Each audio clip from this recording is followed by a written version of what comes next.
Hello, hello, and welcome to the PHNX Suns pregame show brought to you by the DraftKings Sportsbook app, America's top-rated sportsbook app. Don't forget to smash that like button and subscribe and turn on notifications so that you are always in the loop when we are live here on the PHNX YouTube channel. I'm Lindsey Smith, and I've got Espo joining me today. Espo, how you doing? I'm good. I think I'm finally going to be removed from health and safety protocols tomorrow. So I get to be back in studio. I get to see people. It'll be nice. So I'm good. And it's NBA jersey day. So how can you not be nice? I busted out my jersey because I knew you were going to be wearing one. So I figured I'll step up my game a little bit. I don't know if it's the Phoenix Western Font Charles Barkley jersey. Nice. Mine's just one of the old black in preseason. Ones. What are you rocking? The black PHX one. Is it a Lindsey Smith special? Does it say Smith on the back? It does. That's what I figured. It was gifted to me. So, sure. You know. like any time you're big time, you just get things given to you where us plebes, we have to pay for it, you know. Well, I'm sorry. I think my most prized possession is a Tom Gugliotta jersey. Nice. And it's about an extra small child. We were going to do a bit with it. So they ordered me this jersey thinking it was an adult size jersey, and it came in and it was a legitimate child. Like it was literally this big. I was like, yeah, that's not going to fit. That would have been a very awkward segment, I believe, if you'd done that. So definitely. My prized one is a game-worn Marko Milic jersey. Okay. The black sunburst. It was my holy grail of jerseys, and I actually found it about 6 months ago, and I could not be happier. It's in the collection now. It is found its permanent home. So. Very cool. Connor in the chat said number 16, Tyler Johnson. I forgot that he wore number 16. This was because it was the year I started with the Suns. That's why it became 16. But Tyler Johnson was definitely one of my favorite Suns players for a hot minute there. He's a solid dude, and it was always great to talk to. But Lindsey, we did therapy last night, and I should have brought this up then, but really, I'm just still bitter of the cool introduction video they did for you when you became a member of the Suns in 16. I had just left. You get this cool intro video. I was just jealous. So. Just a little. It's okay. I can understand. I was surprised that they went all out, to be honest with you. I was like, really? When I started, they couldn't hide it. I was one line in a press release about somebody else. So. Well, you know, they learned their lesson with how they handled with you, and then they tried to make better with me, and then I didn't know. Well, you know. History repeats itself, Espo. What can we say? Let's get into tonight's game. It is the second night of a back-to-back for the Suns. They are in Portland and taking on the Blazers. The Blazers are looking to snap a 5-game losing streak, and the Suns are looking to start one up again after falling to the Clippers last night. How do you think they're going to do tonight? Well, with a key piece in Deandre Ayton back, I think the offense will look a little more normal this evening. Last night was disjointed, to be kind, a total shit show, to be accurate. I feel like tonight should be a little bit better, but the problem is you're going up against a Blazers team that has offensive firepower. So you're going to need McHale at the top of his game defensively to try to help against this group, and really, just trying to do what he's become known for, being a true shutdown defender. And then you need more out of Chris Paul than 9 points. I'm sorry.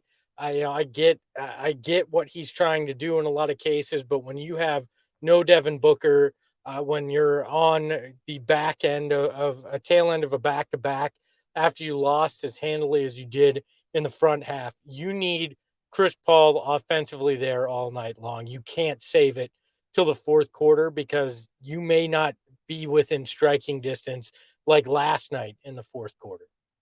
I agree. I'm kind of surprised that we haven't seen just more from Chris Paul. I'm not saying that we haven't seen anything from him, but just more in this time without Devin and in the time that we didn't have DeAndre. I kind of expected a little bit more from him. But to your point about Mikal Bridges, I think that's going to be a huge one tonight because The Blazers finally got Damian Lillard back. He rejoined the team. He's still managing to kind of fight through that injury he's got going on that's been lingering for a while. But he came back on Sunday. He's still not 100%, but Dame's the kind of guy that even at 70%, he could be a huge threat. So Mikal Bridges and company stepping up big and not allowing him to get that groove or that confidence tonight is going to be a really big factor in this one. But before we move forward, let's look at our injury report because you touched on a few things.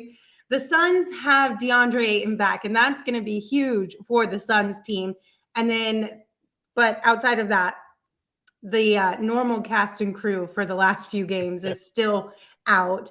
And then on the Blazers side, they don't have CJ McCollum. As I mentioned, they do have Damian Lillard back, but they're also without Cody Zeller and Greg Brown, I believe, as well. So who's Greg Brown? I got the other two, but Greg Brown, I'm not overly worried about. Not overly worried about it.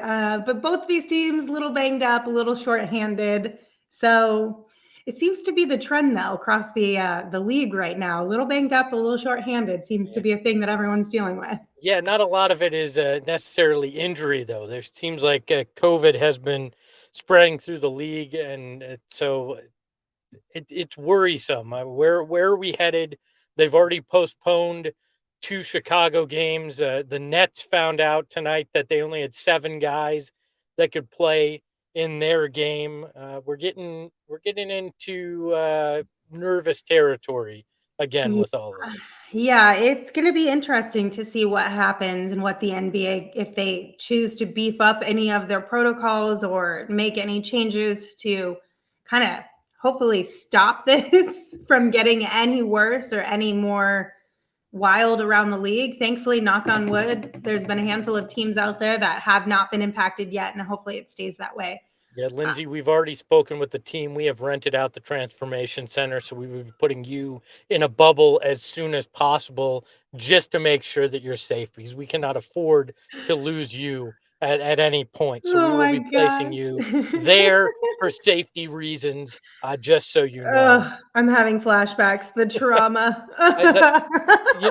You know what? I'm glad, though, that DA's back from whatever illness, non-COVID illness he was battling, because, with Dame Lillard back for the Blazers and Mikal having to put so much effort on the defensive end, you can't rely on him necessarily to do it on the offensive end like you had to in part last night. And if you didn't have DA tonight, we're really going to need to rely on him. So it's good to have Deandre back from the offensive perspective, but also defensively, obviously, an anchor there. And our friend MCG Blue says, okay, tonight the VIP lounge. My shoes are still sticky. My clothes smelled like smoke from the dive bar last night. Ugh, I agree. There weren't many of us there, but the ones that were experienced a very weird time late night for sure. Yeah, I felt the same. I woke up this morning and I was like, man, I feel like last night, like I'm hungover because the dive bar just was not it. I didn't go to bed in a good mood last night. So I'm with you. I hope tonight we're in the VIP lounge again, getting this thing back on track. Yeah. Also, did you see, it's not an injury, but the Blazers apparently are not reacting well to the way Chauncey Billups coaches them. You have to wonder how much of an impact that has on a group like the Blazers in a game like this. I know that it's, every night a coach impacts it, but that just became public as well, that report. So how do they interact? How does Chauncey try to hedge the way he coaches? Does he lean in? Do the players have any kind of way that they react to it as well? I think this is going to be very fascinating. Yeah, it'll be interesting to see how it all kind of plays out, because that's never a good thing. It's never a good thing to have drama between your head coach and your team, the players, the ones who are out there on the floor doing it every night. I have heard that he's been trying to mix up some things and implement different schemes. So it's just a matter of, are the players going to be bought into that? How long is it going to take for those to actually stick and you start seeing some success with them? It's a good question to ask. And I'm just glad that it's not us this time around. Well, they're in turmoil. President is gone there, the GM, and now they're having issues with the coach. At what point do they just name Dame Lillard all those things, right? The guy already has a massive influence. Just give him the keys to the kingdom. Say, here you go. You decide on it all. We obviously can't figure this out. We can't get our heads out of our asses. So you go ahead, Dame. You take charge of everything, and we'll be all right with it. I feel like there's a lot of fans out there in Portland who would be absolutely okay with that move too. I mean, And it it would fits Portland. definitely stop all of the chaos in the media talking about Damian Lillard wanting out of Portland and he's going to be traded and he's requesting all this stuff. Like, bless his heart for having to deal with that as much as he has for the last few years, it seems like now. Will Dame Lillard, the GM, trade Dame Lillard, the player? Well, next on Undisputed. I know. Tune in at 10 to find out. Well, hey, again, at least it's not us. I'm always just glad the drama isn't here right now. I will say the one last thing that I want to touch on for tonight's game that I think is going to be a big factor in this one is, can Mikal Bridges and Cam Johnson show up big offensively tonight and take advantage of the fact that the Blazers don't exactly have the best defense in the league. In fact, they're a pretty weak perimeter defense specifically. And I think if we can get Mikal and Cam Johnson going early in this one, the potential for them to be able to put this away and maybe be able to even rest a little bit at the end of the game, I do think it's there, especially being that Deandre Ayton is back in the lineup. I think that the Suns can absolutely accomplish that tonight. And if they come out and play the right way with a little bit more energy, maybe a lot of bit more energy than they did last night, I think that they'll be successful in this one and be able to do that. Well, look, they should have fresh legs. It wasn't exactly a difficult game last night. There weren't a lot of crunch time minutes that you were pressing in. So bring the energy, force your kind of game against the Blazers tonight. Get that pick and roll working early between CP3 and DeAndre. Hopefully Cam Johnson can continue shooting the way he did. And it should be a night that feels a lot different than Monday night in LA.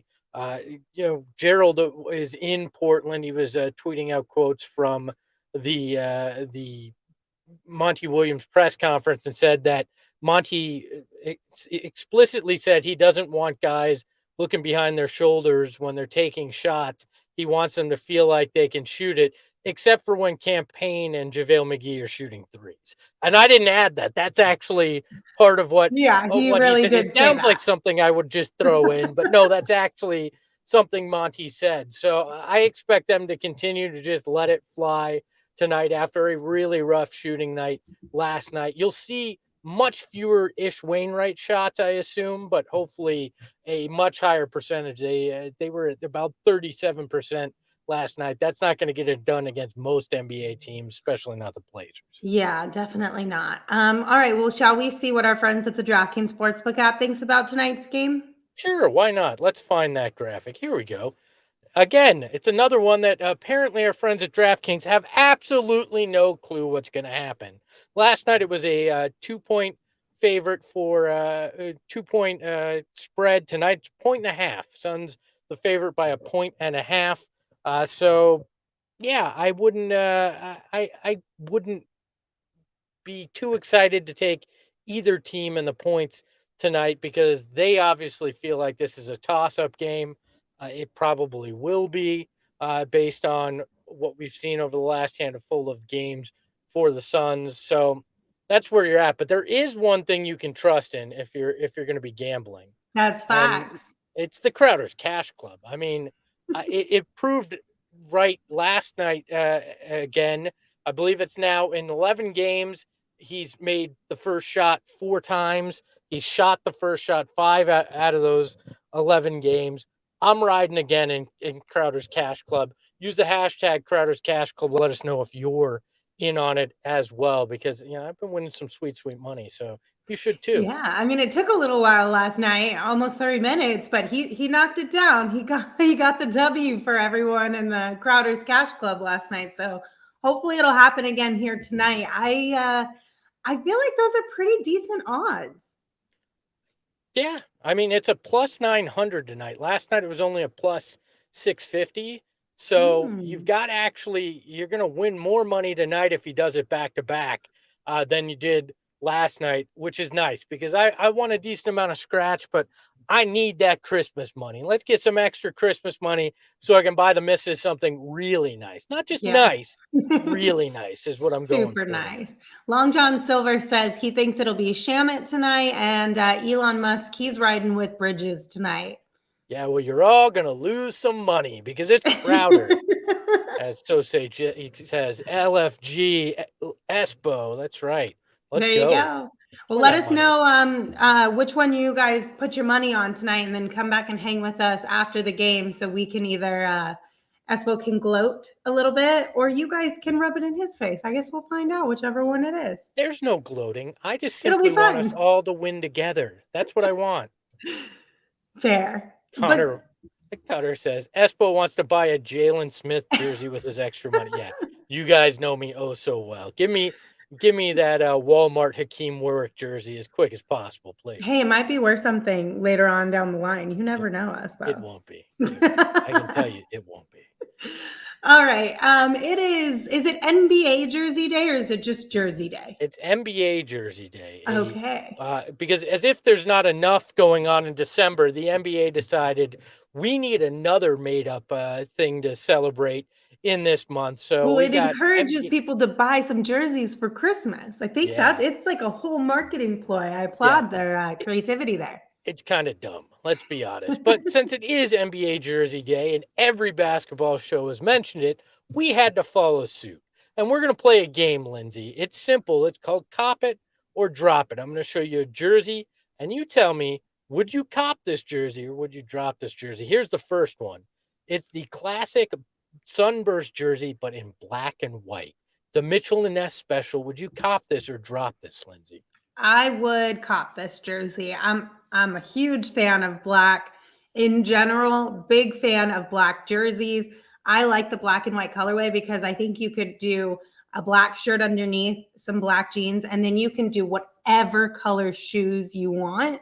So I think there's a lot of versatility here. And then if you really wanted to get into the Suns like purple and orange colors, you could do a purple or orange undershirt and kind of throw that mix into it as well. So I would cop this jersey. What about you? I actually really like this jersey too. And they sell matching shorts, which people who have listened to the show. Okay, the shorts I would definitely pick up. I am a big shorts guy, and these are high on my wish list. They're very cool looking. We actually did something new for this segment. It's called Suns Polled. We polled you, the fans. 57% of the Cove Crazies on our Twitter account said they would drop this jersey. They would not cop it. So you and I, Lindsay, are in the minority in this one. Usually I'm on the side of the Cove Crazies, but y'all are legit crazy right now if you're not going to pick this one up. I love that jersey. Here's the next one. It's a playoff of the last one we saw. It's an orange jersey, a black sunburst, purple letters. Would you cop this or drop this, Lindsay? I would drop this. I'm not a fan. Listen, I know there are colors, but I don't like purple and orange jerseys. Like they're not my favorite. And if I'm going to pick a jersey, I think I would pick purple over orange. So I'm intrigued by this one, but I think that black sunburst should be purple. You get that? Okay. I think that might make it look a little different. I think this looks just a little off. Again, the shorts are really nice in this one, but I'm going to drop this. And again, we are completely off base with the fan base as our Suns pulled the Cove Crazies said 70% would cop this jersey. They were super excited about this one. I don't quite understand it. So I feel like there's some good elements to it, but it just didn't fully hit for me. So yeah, I can't get on board with that one. All right. We're getting into unique territory. That's what I'll say for these remaining two and cop it or drop it. Would you cop this original Suns logo, Mitchell and Ness, whatever the hell this is? No, that's a hard no. Yeah. This is a total abomination in my mind. It is a total abomination, and yet sold out on MitchellandNess.com. I can tell you that much. I saw that in the research. But Yeah, I don't the know Cove about. crazies finally agree with us. 61% say they would drop this thing, and I would drop it like it's hot. Not because it's hot, because it's ugly as sin is what I do. It doesn't even look like a jersey. It looks like a muscle t-shirt. You know what I mean? Like it doesn't even have jersey vibes to it. It looks like somebody got Paint for the first time, the Microsoft Paint program, and just went, "Ooh, look what we can do!" And Mhm. but it gets worse, Lindsay. At least in my opinion, it Oh gets worse. boy. Would you cop this or drop this? Absolutely not. Like, I don't even know what's going on here. That's just a mess of this way too much. It's It just way look too much. it looks like it looks like Suns history threw up on a jersey template here. It is awful. I mean, I would shoot this into the sun. I wouldn't wear it, and the Cove crazies agree with us. 73% said they dropped this faster than Kim Kardashian dropped any of the guys that she'd married. So, Hey, Kanye lasted a little bit of time. not that long. She dropped him too. Now she's with Gerald Bourget or Pete Davidson, whatever the hell his The name is. Walmart version of Gerald Bourget. Yes, yes. So that is cop it or drop it for a NBA jersey day. I found the ugliest in NBA jerseys. So, Yeah, I'm only but bringing in only one of them, what I have in my wardrobe if I were to have the opportunity to cop or drop those jerseys. Buck Dog says that last jersey looks like it threw up on itself. So say Jay says that jersey is drunk. Mick G Blue said ugly jersey party, and Elon Musk said I think that jersey would be better as pajamas. I Okay, agree. it kind of does look like pajamas, like the way the kids like the onesies with the footsie things, how they're just like covered in whatever it is that is the theme of those pajamas. That's exactly what it looks like. It's bad. MC G Blue says that's a gift one buys for a friend's kid, a kid that they don't like that much. Yes, it is. So there is That's a hilarious. there's some really like my brother. I talked about him briefly last night. Uh, is a unique character when it comes to his fashion. I mean, he's the Uh-huh. polar opposite of me. He's 5'6", weighs a buck 30, soaking wet because when he gets stressed, he loses weight. I'm the opposite. And he likes Lucky to him. yeah, he likes to wear crazy stuff. Like a bolo tie is like his go-to look, but he has a Suns jersey that has Garfield on it. I don't understand it. I don't know why. He wore it to a finals game. There's some very bizarre freaking jerseys out there that you can find. There was a Hawaiian style Suns jersey. I don't get it. So Yeah, I mean, shoot, I don't know. Garfield, I guess maybe because he's an orange cat, it kind of fits with the colorway theme or something, but I that's was interesting. I was hoping you would explain to me that this is some fashion thing I don't understand, but instead, no, my brother's just a moron. All right, good to know. No, I don't think he's a moron. Well, he is, but that's I all think right. it's more like it's just, people find those weird, odd, unique things, and then sometimes it works for their style. But That's as like the masses couldn't really get on board with it, you know? yeah, that's what his wife did. She found the weird, unique, odd thing and married it. So yeah. Well, hey, as long as they're happy, right? Hey, or says the guy with orange glasses. First off, they're not just orange, they're whatever color I want them to be. But second off, there's nothing wrong with a pair of orange glasses to go with a purple and orange jersey. It's color matching. Yeah. It's different. It's It's a nerdy, but it's whole not bad. vibe. Elon Musk says Garfield is a meme. Okay, I don't know.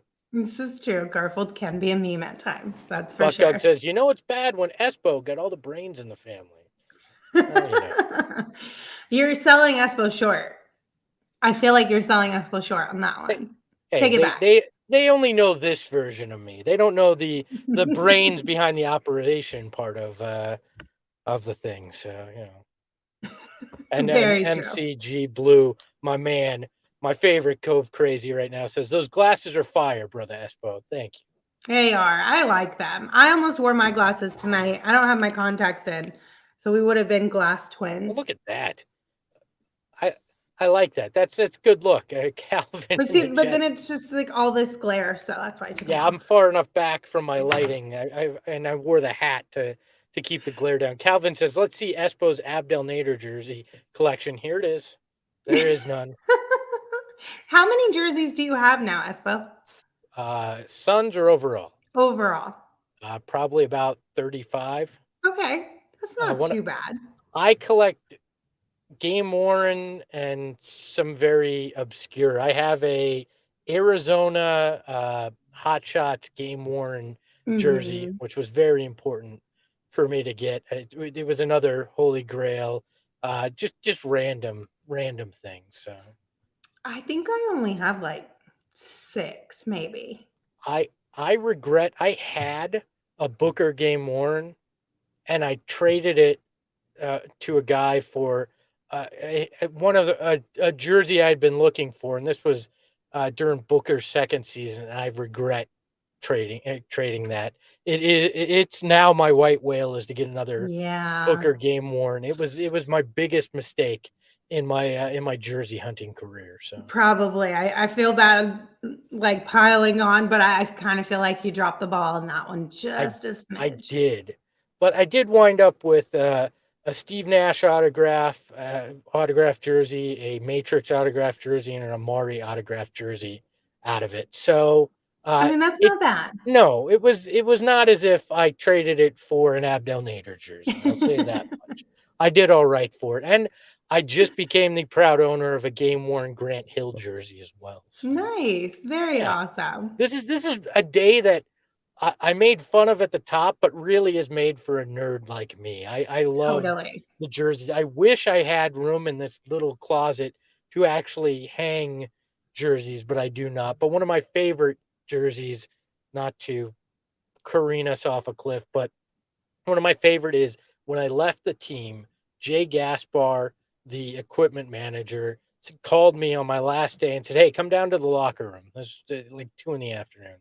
And I walk in and he throws something at me and I catch it and I open it up and it was one of the game worn black jerseys that they wore in like 2012, Oh, the nice. sunburst, the throwbacks, and he had my name and the number had Esposito and the number 5 put on it for me, and it is one of my favorite jerseys that I have because it had not only is it my favorite jersey the Suns have worn, but also a personal favorite from a dear friend. So Yeah, Jay is such a good dude. Like he is such a great guy. He holds it down with all the equipment, all the jerseys, everything over there. The shoes for the players too. Jay's top notch in my book. Absolutely. yeah, but by the way, Elon says, "Is Espo the guy stealing all the jerseys from the locker room?" No, but I do have. If I can go on one more story, because I'm pretty sure the other TNT game's still going on, so you're not going to watch the Suns yet. I'm working for the Suns, and it's like 2013, and we're down at practice, and I hear about this story from the day before. Some dude had walked down the uh, the delivery ramp in the arena, walked into level 0, walked into the locker room, took a Gerald Dudley jersey out of his locker, put it on, and tried to walk out of the locker room and out of the arena. And they caught him and he kept trying to claim, "No, this is my jersey. I brought it." It had the game worn tag on it as if they weren't going to know. And this dude actually legit tried to walk straight into the arena and steal a Gerald Dudley jersey out of his locker as if there weren't cameras. Like, I don't know what this guy was thinking. So, That's insane that he got all the way down there to the locker room and to the jersey before they caught him. I don't know that back in the day, I don't know that it was that crazy. It was not, it was lax. I'll say this. I mean, I get that, but like, how lax can you be? That's pretty legit. It was, it was pretty lax. I'll say that. Like, Coach JJM says, and that guy was Saul. No, it was not Saul. It was not Saul, but and Bobby goes, and that guy was named Greg Esposito. No, I was working for the team at that time, so it was very easy to get in the locker room without having to break any laws. So yeah. Yeah, I feel like it would have been a lot easier for you to grab that jersey and not get caught than some random off the street. I could have just asked and would have received it. So Yeah. I wouldn't have had to go through the trouble of stealing it. They, John said, how many jerseys do they go through in a year? That's a great question. I feel like I used to know the answer to this, and it changed once the jerseys changed to Nike because a lot of them were ripping more often. the first year, yeah, they made them Yeah. of the wrong material, so they had all sorts of issues with that. But I don't believe it's not as much as you'd think. They do a lot of laundry on Every a single regular day, basis. It's laundry. it's Yeah. insane, especially during summer league. They have to go to actual laundromats, like coin operated laundromats. They take their stuff to, but during the regular season, in each arena, they have laundry rooms that they can utilize, and the amount of time they spend washing uniforms is crazy. Maybe in the off season we'll see if we can get Jay on to talk about all that. But it is unique what he and that crew has to go through. The packing alone to bring uniforms. When you think of a road trip, and if you see 3 or 4 different uniform combinations throughout a trip, different jerseys that they wear, they have to pack all that, and it is crazy what they go through to get that done. Yeah, absolutely. It's impressive that they don't forget things more often.